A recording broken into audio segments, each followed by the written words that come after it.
So yun na nga guys, at dumating na ang ating mga battery na kulang at tapos na rin tayo mag top balance. So bubuhin na siya natin guys ng 24 volts. Yan. At nandito na rin yung ating ang BMS natin, dumating na rin. So swak na to. Kaya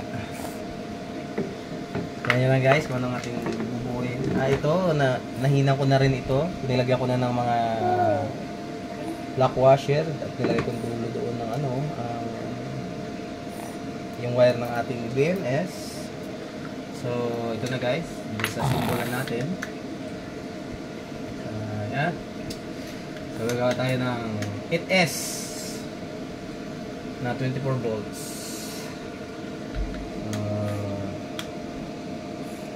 Yan. Makaklasin muna natin ito guys, sa symbol natin. Mahulang yung aking plate, kaya ito yung wire. Ayan. So, 2 volt pala natin guys ay aalin ko. Yung mga supplier, tabihan natin ng isa na to kasi ito yung kaunahan nating battery na binili. Pagbili natin ng battery pala, pa isa-isa lang, 2, 3 kasi alam yun ha, DIY lang, wala tayong budget guys. Mahina pa ang ating mamasang. Mahina pa, kaya pa isa-isa lang tayo. Bubuo din naman. Pa unti-unti nga, ika nga. Haba-haba man ang pila, sa simbahan din ang tuloy. Ito na nga yun guys. Tawa ni Pacquiao.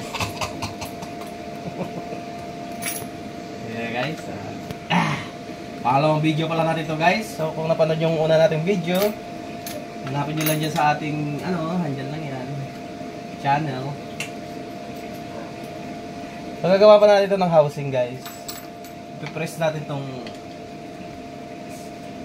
battery natin para iwas slow. At the same time, maganda performance. Kasi yung dati nating setup, yung una, kung makikita nyo dyan sa likuran, ito, mga bloated dyan, pero almost, mahigit na 3 years, wala pang pagbabago sa performance. Makulat pa. Yan pala, ay nabuo ko yan. Nalayan. So, dumating na rin yung ating BMS. Ito. Dali. Yan, 150 amps na bago with balance yung nadali. Kulay blue. Maganda to. Listed ko na kasi ito kasi mayroon kaming e-bike. Hindi tapos? Hindi pa. Tagal ko yan. Na ginamita ko nito.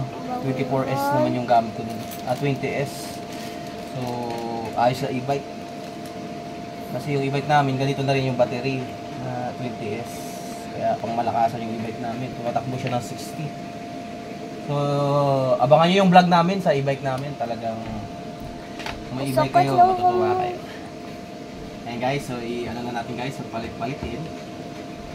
Ayan, kaganyan lang natin guys. Ayan. Alright. So, positive-negative lang naman yan guys kasi it is tayo na naka-series. Series connection lang yan. Yan. So ito, negative. So ito yung ating BMS, no? So ang kulay black, ilalagay natin sa negative. Ang bagay. Pagod na yung kumay. So prepare ko dito ko ilagay. Ayan. So nagka-problema pala tayo sa guys. Problem. So yun guys, masikip lang pero kaya naman. Yan. Alright. Yan. So ito na guys. Ganyan mo naman yan guys. Ayan. Ikot na. Ayan. So yun mga. Yo. So mamaya natin higpitan guys. Lalagay muna natin yan. Okay.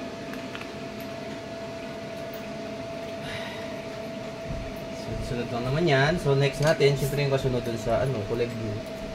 Dun sa kulay black. Yan. So, alright.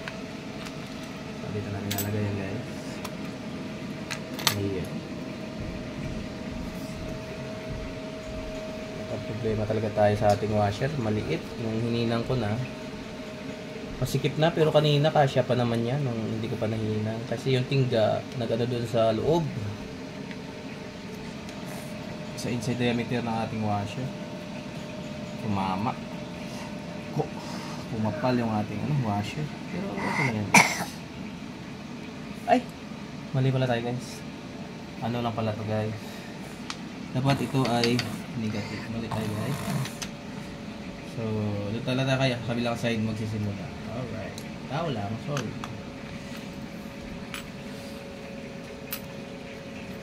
Kaya magsisimula guys.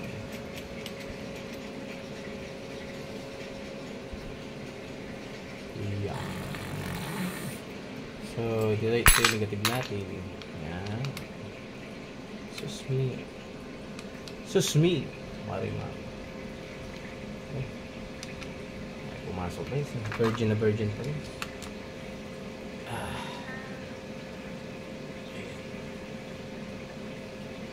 Ay. Tapos dito tayo. Tama na to eh.